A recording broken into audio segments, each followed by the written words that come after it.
Hello mga sisilove! For today's video naman po, ayan, tara gawa tayo ng affordable lamang po na So, ice ayan na nga cream. po, Nagpakulo na ako ng 3 cups of water.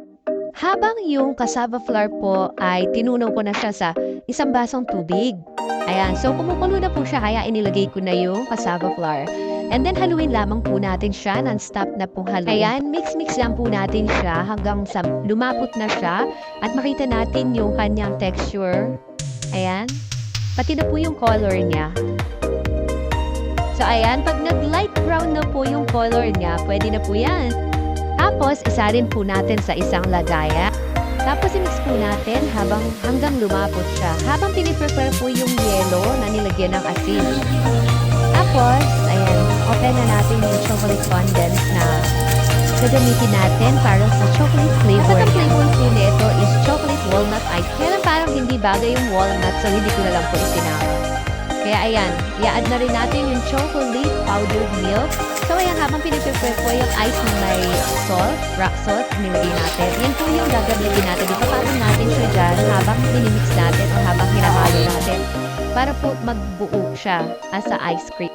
So ayan, after po niyan, pag naipatong na natin dyan, gagamitan po natin siya na hand mixer.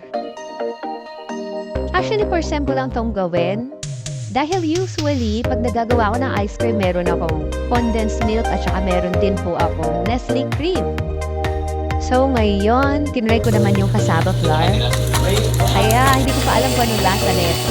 So ayan, tiniktasan ko nga pala yung chocolate powder niya. Ayan, sinimix na po natin siya sa mixer. Tapos ilagyan ko rin pala siya ng cookies. Chocolate cookies. So, ayan. Tapos, ayan, pinagteran ko siya ng chocolate, dark chocolate. Yan yung tinakapan nung last na nag-bake ako ng cookies. Okay, it's done! Nilalagay lang natin siya sa fridge ng about 6 hours. Yun, balikan natin after 6 hours.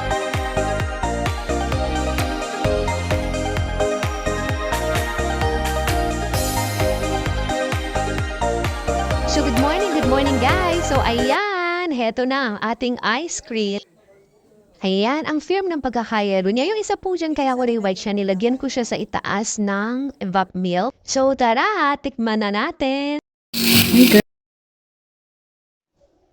Ay, grabe, ang sarap. Grabe ha, meron na tayong ganitong sarap na ice cream.